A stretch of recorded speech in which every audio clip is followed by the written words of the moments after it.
Well, it was a busy day in Garissa, as for the first time, members of the press were allowed to get closer to the scene of the Garissa University terror attack. Well, the day also saw most of the bodies of the victims flown to Nairobi for identification. Ian Ofula, who has been on the ground now, joins me with the latest. Ian, great to have you. It was an eventful day today. If you can take us through what happened today. Well, thank you very much, Betty. Actually, I am standing just right outside what was once a crime scene for a terror attack. What was once, because as I am speaking right now, the scene has been cleared through efforts by the Kenya Red Cross, the Kenya Defense Forces and the Kenya Police. They had been busy all day here trying to transport some of the bodies and also the evidence they were collecting from the scene. In fact, the latest update we have from this from Garissa right now, Betty, is that Interior Cabinet Secretary Joseph Nkaiseri left Garissa for Nairobi. With him were the last batch of the bodies that were taken from here. And actually, if I understand correctly, you can see some of those pictures on your screen. Let us also get to listen to what he said, because once he got to the Wilson Airport, he was able to address the media, and this was the final update we got from the Cabinet Secretary for Interior. Let us just have let us just listen to that.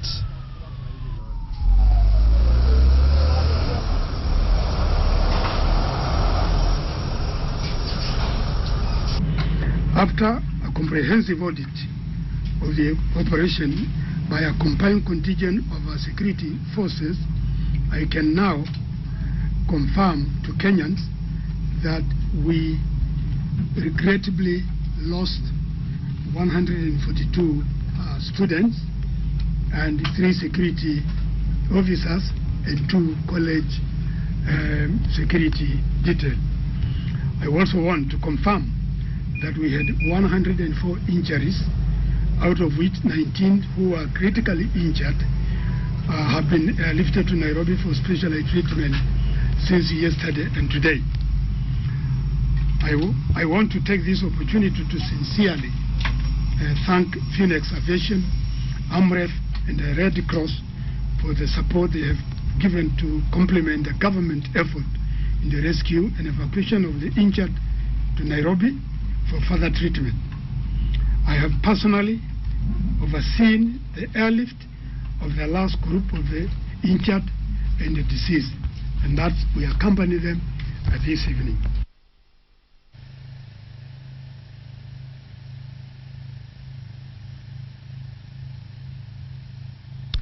Well, Betty, if you can remember, yesterday the mood was totally different. Quite a tense moment we had yesterday, gunshots everywhere, hardly anyone knowing what was happening within Garissa town, a lot of confrontation between the crowds who were getting agitated and the Kenya Defense Forces just trying to cordon off the area that was the crime scene. Today, rather, we've seen a different mood. That was a somber mood because the bodies were leaving the Garissa University College and they were passing through right in front of town, where everyone was looking as these bodies were being transported out of town. The residents quite saddened by this incident. And in fact, another thing that has rather disturbed the residents here is that they say the curfew that had been put up by Inspector General of Police Joseph Boynet, starting from 6 a.m. to 6 p.m. as at last night, has not rubbed them the right way, so to say. This is because they feel that previously they've had curfews within Garissa town, and they feel that curfews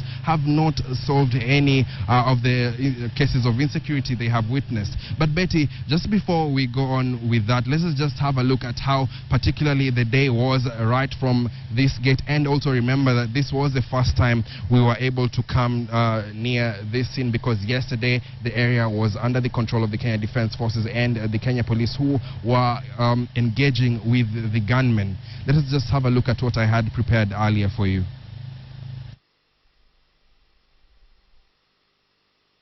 This was the battlefield where the KDF, the Kenya Police Service, were engaging the 4 gunmen who had taken over 300 students hostage. In fact, earlier reports indicated that the gunmen entered through this gate, and it is from this very place that they shot the officers who were manning the gates. Once they shot the officers, it is believed that they went towards the mosque, where most of the students were continuing, where most of the students had gone to for their morning prayers. Another truck passing by here. This is the 8th truck we have seen passing by here. Remember, they are transporting the bodies from the attack. A somber mood each time such a truck passes by. And finally, another truck here. We are told that this is the 9th truck that is passing outside here, transporting the bodies, just like I had said. Earlier on during the day, we also saw Inspector General of Police Joseph Boynet. We also saw Joseph Nkaiseri, the CS Interior, coming here to the scene for the very first time, and from there we had him congratulating some of the officers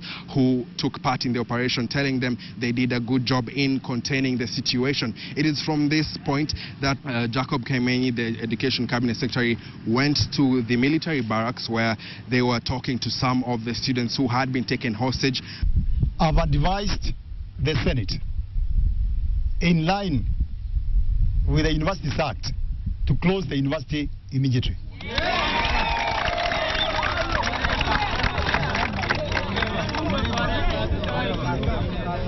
Secondly, I've also advised the University Senate to ensure that all the circumstances notwithstanding, your learning has to continue and they have to address that issue.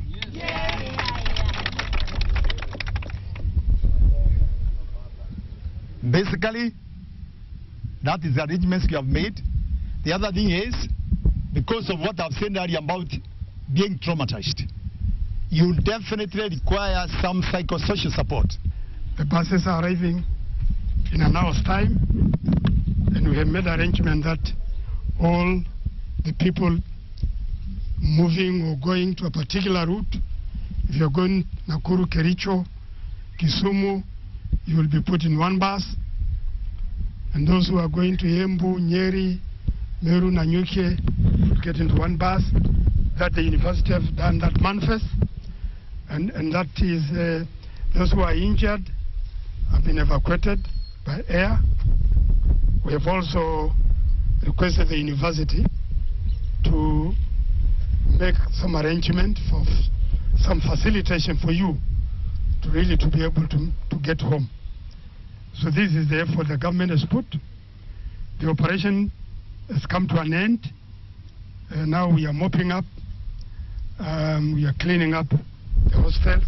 Security generally in Garissa has been beefed up. Remember, yesterday, Inspector General of Police Joseph Boynet issued a curfew beginning as at midnight last night, and he said that the curfew will go on from the 3rd, which is today, until the 16th. These are some of the security personnel who were part of the operation that was going on here last night, and it is just a few hours to 6 p.m. and trust me, once it reaches 6 p.m. the town will be deserted just because of the curfew. Sisi tunataka tupate amani kama sisi wana Kenya. Naomba serikali isitendeke maneno kama hii tena. Hapa wana Kenya wote wanaona machawa hapa iko hali mbaya. Well, Betty, one might also wonder why perhaps we never had a chance to talk to some of the survivors or some of the hostages who were taken from the university. This is because once they were rescued from the scene, they were either taken to the military barracks here in Garissa, or those in critical condition were flown to Nairobi. Now, those within the military barracks were instructed not to talk to the media, not to give out any information, and that is perhaps why we were just not able to. Our attempts to reach to them and get to understand what really happened within the campus were futile. Betty, that is all we have for you from Garissa. Ian, just before I let you go, maybe you could give us some more information. Do you know if all the students who were rescued from the university yesterday have been ferried to their home areas? Well, according to an update by Joseph Nkaiseri earlier on, he said that the government has provided buses to various destinations. And this was the only time we were able to get into the barracks, and we had little interaction with some of the hostages. But going by what Joseph Nkaiseri, the cabinet secretary, said, that indeed most of the students who were rescued from the scene have been taken to their home. And also another query there, we also understand that there are some parents who came into Garissa from surrounding areas and even from Nairobi trying to get more information about their whereabouts of their children. Were you able to speak to any of them? No, we were not able to speak to any of them, Betty. Remember that movement within the town has also been limited, with KDF taking, with the Kenya Defence Forces with the help of the Kenya Police, manning quite a number of areas, including the hospital where a tent had been set up for the parents to come and find out about the missing children.